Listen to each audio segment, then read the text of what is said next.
Selamat pagi, siang, sore, dan malam, Bapak Ibu sekalian dan teman-teman. Berkah dalam. Saya Patricia Gendis, Kelvina Putri Nindya. Saya di kelas 8C nomor absen 25. Pada kesempatan kali ini, saya akan membahas tentang unsur intrinsik dari novel Sang Pemimpi, kelebihan dan kekurangan dari novel Sang Pemimpi, serta nilai-nilai dari novel Sang Pemimpi yang bisa kita amalkan dalam kehidupan sehari-hari. Pertama, kita akan membahas tentang unsur intrinsik. Unsur intrinsik terdiri dari tema, tokoh dan perwatakan, alur cerita, latar, gaya bahasa, sudut pandang, dan yang terakhir adalah amanat. Pertama, kita akan membahas tentang tema. Tema dari novel Sang Pemimpi ini adalah tentang persahabatan dan perjuangan dalam mengarungi kehidupan untuk mewujudkan impian. Yang kedua, kita akan membahas tentang tokoh dan perwatakan. Tokoh pertama yang akan kita bahas adalah tokoh Ikal. Ikal adalah seorang anak yang baik hati, peduli terhadap lingkungan sekitar, peduli terhadap teman dan keluarga, dan Ikal juga memiliki pengetahuan luas. Tokoh kedua yang akan kita bahas adalah Arai. Arai adalah tokoh yang rajin, gigih, dan pintar. Tokoh ketiga adalah Jimbron. Jimbron adalah tokoh yang baik dan polos. Jimbron akan menjadi gagap apabila ia terlalu bersemangat. Jimbron juga memiliki ketertarikan kepada hewan kuda. Kemudian tokoh selanjutnya adalah Pak Balia. Pak Balia adalah tokoh yang baik hati dan bijaksana. Kemudian ada Pak Mustar. Pak Mustar adalah tokoh yang tegas dan galak. Namun Pak Mustar adalah tokoh yang pengertian. Tokoh kemudian yang akan kita bahas adalah Ayah Ikal. Ayah Ikal adalah orang yang pendiam, bijaksana, penuh kasih sayang, dan penyayang. Tokoh terakhir adalah Ibu Ikal. Ibu Ikal adalah orang yang penuh kasih sayang dan juga penyayang. Kemudian kita akan masuk ke dalam alur. Alur dari novel Sang Pemimpi ini adalah alur maju mundur atau biasa kita sebut sebagai alur campuran. Pengenalan novel Sang Pemimpi karya Andrea Hirata diawali dengan pengenalan tokoh Ikal, Arai, Jimbron, dan Pak Mustar.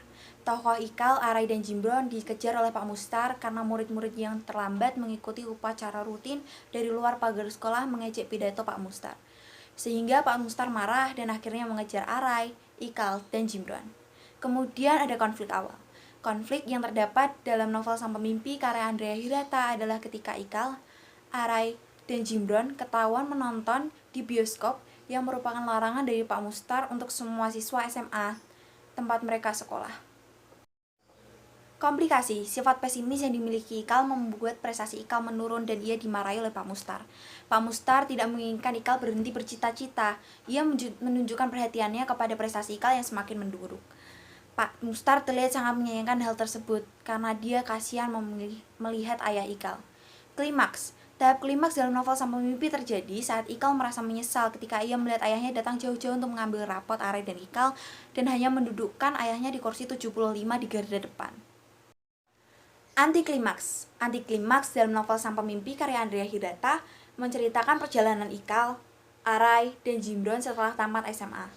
Ikal dan Arai memutuskan untuk merantau ke Pulau Jawa dan Jimbron memutuskan untuk tetap tinggal di Magai dan bekerja di peternakan kuda. Kemudian ada tahap penyelesaian.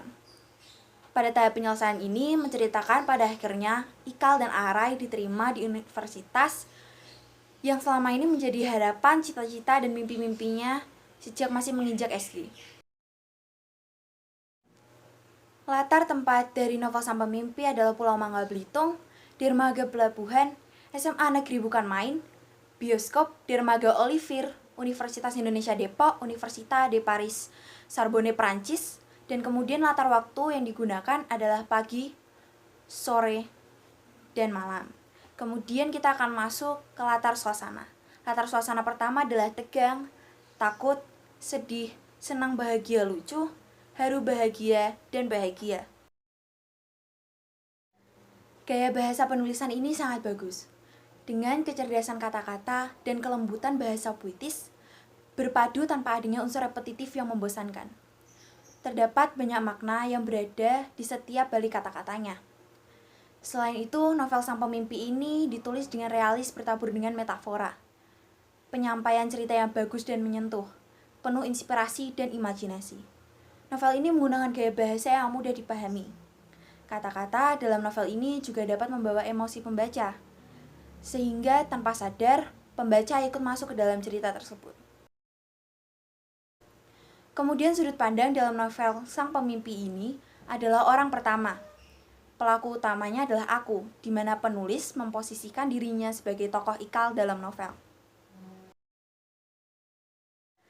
Amanat yang bisa kita ambil dari novel Sang Pemimpi adalah jangan pernah menyerah dalam meraih impian. Jangan menyerah walau kita memiliki banyak keterbatasan. Kita harus mau berjalan bersama-sama dan menjalin persahabatan dengan banyak orang dalam perjalanan kita untuk meraih impian. Bersahabat bukan untuk bersaing ataupun menjatuhkan, namun untuk menopang dan saling mendukung. Kita pun harus bersikap baik terhadap sesama, mau berbagi terhadap sesama yang membutuhkan. Kemudian kita akan membahas tentang kelebihan dari novel Sang Pemimpi. Kelebihan novel Sang Pemimpi adalah novel dikemas dengan sangat baik, bahasa yang digunakan sangat mudah dimengerti dan tidak terbelit-belit. Banyak sekali pesan dan makna di balik setiap kalimat dalam novel Sang Pemimpi. Hanya saja ada sedikit kata istilah atau bagian yang kurang mudah dimengerti ataupun dipahami oleh remaja. Kemudian bagian terakhir dari pembahasan saya adalah tentang nilai-nilai dari novel Sang Pemimpi yang bisa kita amalkan ke dalam kehidupan kita sehari-hari. Yang pertama, kita harus lebih bisa peduli terhadap lingkungan sekitar, baik terhadap saudara dan teman. Kita harus memposisikan diri kita semestinya dan saling mengerti satu sama lain. Kita harus saling mendukung dalam meraih impian, bukan saling menjatuhkan. Karena dengan kebersamaan, impian yang kita impikan sejak lama akan lebih mudah diwujudkan. Yang kedua, kita harus mau berusaha dalam meraih impian, walaupun dengan banyak keterbatasan seperti keterbatasan ekonomi, keterbatasan fisik, dan ilmu pengetahuan, semua itu bisa kita raih asalkan kita mau berusaha. Kemudian pembelajaran yang bisa kita ambil adalah kita harus mau bersahabat dengan banyak orang tanpa membeda-bedakan. Dan kita harus saling mengerti bahwa setiap orang memiliki kekurangan dan kelebihannya masing-masing. Apabila kita bersahabat, kita akan saling melengkapi dan saling mendukung untuk meraih impian. Sekian dari saya, apabila ada salah kata, saya memohon maaf. Terima kasih.